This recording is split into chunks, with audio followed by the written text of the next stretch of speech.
మన స్టేజ్ మీద కనబడుతున్నాను, కొంచెం బోర్ కొడుతున్నాను, అర్థమవుతుంది నాకు కూడా. ఎంత తగ్గిందో అన్నా కూడా ఇంపార్టెంట్ మిస్ చేసుకోలేము కదా, ఇది చాలా ఇంపార్టెంట్ మనకి. అండ్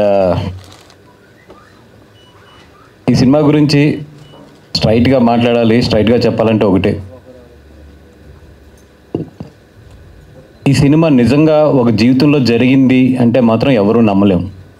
ఈ కథ ఎవరన్నా ఇది నిజంగా జరగకుండా ఉండి కథ ఎవరన్నా చెప్తే మాత్రం 100% మనం ఆ డైరెక్టర్ని కానీ ఆ రైటర్ని కానీ ఏ మనిషి అన్నా ఇట్లా ఆలోచిస్తాడా అంటాం. అట్లాంటి సినిమా ఇది. అంటే నేనైతే ఫస్ట్ నాకు ఇది నిజమైన కథ అని చెప్పి చెప్పలేదు, మామూలు జనరల్గా సినిమా చూపించినప్పుడు ఏదైతే ఈ కథ మెయిన్ ఉంటుందో హార్ట్, అది అంటే మరీ ఇంత హార్ష్గా వెళ్ళాలా ఒక సినిమాకి అని ఆలోచిస్తుంటే తర్వాత చెప్పారు నాకు వేణు ఓడుగులు గారు, ఇది ఒరిజినల్గా జరిగిన కథండి అని చెప్పి.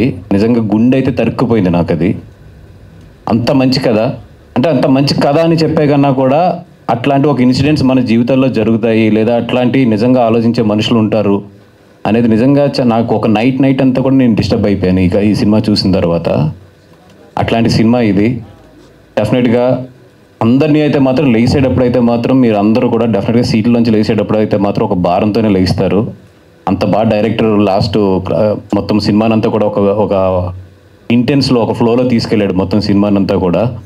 నేను ఈ సినిమా గురించి అంటే ఇప్పుడు మన అఖిల్, అలాగే అమ్మాయి తేజస్విని, అంటే 16 అన్నాల తెలుగు పిల్ల అంటాం కదా, అట్లా ఇప్పుడు 16 అన్నాల తెలుగు పిల్ల అనేది చాలా పదం చాలా కాలం ఉంది. అయితే కనుక ఈరోజు చెప్పాలంటే మాత్రం ఒక టెరాబైట్ తెలుగు అమ్మాయి అనొచ్చేమో, అంత బాగుంది సినిమాలోనే.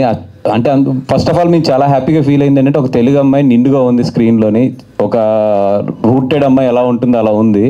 అండ్ వీళ్ళిద్దరూ అయితే ఎరగొట్టారు. రాజు సినిమాలోనే కాదు, నీ ఎనర్జీ బయట కూడా చాలా బాగుంది. మొన్న అప్పుడు సినిమా చూశాను, ఇప్పుడు చూశాను, సూపర్ ఎనర్జీ ఉంది. అండ్ నువ్వు ఆ సీను ఒకటి ఉంటుంది కదా, ఇది బెత్తం పెట్టి కొట్టే సీను, ఆ సీన్కి అయితే నీ మీద నాకు చాలా ఎందుకంటే బెత్తం అంటే ఐ మీన్ స్టిక్, మా ఈస్ట్ గోదావరిలో బెత్తం అంటారు, స్టిక్. ఆ స్టిక్ పెట్టి కొట్టే సీన్ అయితే ఇప్పటికీ నాకు పొద్దున్న ఆలోచిస్తుంటే, ఈ సినిమా గురించి ఆలోచిస్తుంటే ఆ సీన్ ఒక అంటే చాలా ఏమంటుందని ఒక ఇంటెన్స్ ఉన్న సీన్ అది. ఇట్లాంటి సినిమా డెఫినెట్గా ఏంటంటే మన తెలుగులో తీయాలంటే ఫస్ట్ డైరింగ్ కావాలి.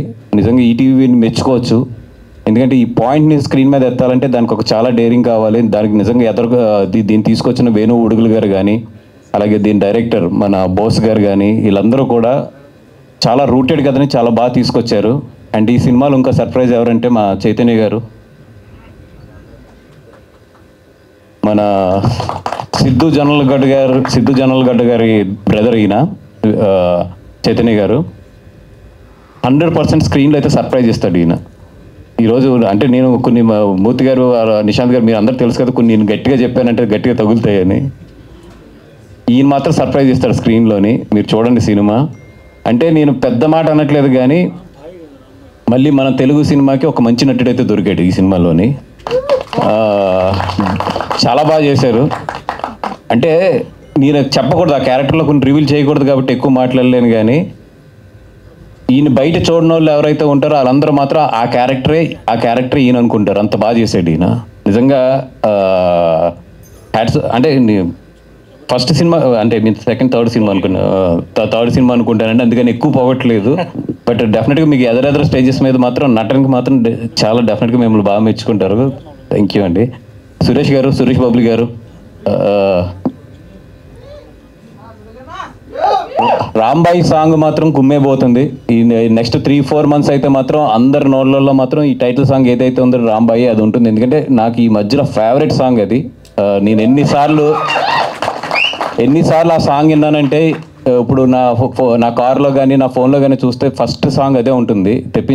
నేను తెప్పించుకుని మరీ అది లూప్లో వింటున్నాను. రాంబాయి సాంగ్ మాత్రం నెక్స్ట్ 3 months మాత్రం గట్టిగా వెళ్తుంది. ఎస్పెషల్లీ ఎవరైతే ఫోక్ బాగా ఇష్టపడతారో వాళ్ళందరికీ కూడా మంచి ఫేవరెట్ సాంగ్ అది. నేను వంశీ కూడా చెప్పాను, ఆ టైటిల్ సాంగ్ గురించి సినిమా పబ్లిసిటీ స్ట్రాటజీ చేయమని చెప్పి, ఎందుకంటే అంత మంచి సాంగ్ అది. డెఫినెట్గా బొబ్లీ గారు మళ్ళీ గట్టి సాంగ్ ఇచ్చారు. ఆల్ ది బెస్ట్ అండి. ఇంకా మా వంశీ నందిపాటి చేతిలో పడిందంటే ఇంకా పబ్లిసిటీని పిప్పు చేసి దాంట్లో జ్యూస్ అంతా పిండేసి మీరందరూ టైర్డ్ అయిపోయి వంశీ ఫోన్ వస్తే జడిచిపోయేటట్లు చేస్తాడు నాకు తెలుసు. కానీ ఇందాకే చెప్పాను, ఖర్చు కూడా జాగ్రత్త నాన్న. ఫస్ట్ ప్రెస్సలు భయపడుతున్నారు, తర్వాత లెక్కలు చూస్తుంటే నేను భయపడుతున్నాను. కంట్రోల్ అని చెప్తున్నాను. ఈటీవీ వాళ్ళకి అందరికీ కూడా, వేణుగుడుకులు గారికి కానీ సినిమాలో ఉన్న టీం అందరికీ కూడా మంచి ఇది రావాలి. ఎందుకంటే చాలా హానెస్ట్గా చాలా కష్టపడి తీశారు. ఎవరినన్నా అంటే నాకు పేర్లు తెలియదు, కొంతమందిని ఎదుగుతాను చెప్పకపోయినా కూడా నితిన్ గారు, సాయి గారు అందరూ కూడా, మీరు అందరూ కూడా మంచి సినిమా అవ్వాలి. ఇది అందరం కలిసి మళ్ళీ ఒక మంచి సినిమాని తెలుగు సినిమా థియేటర్స్కి తీసుకొద్దాం. All the best. Thank you అండి, thank you so much. November 21 Raju weds Rambai గట్టిగా ఉంటుంది, లవ్ స్టోరీ ఎదిరిపోయింది, రండి. Thank you.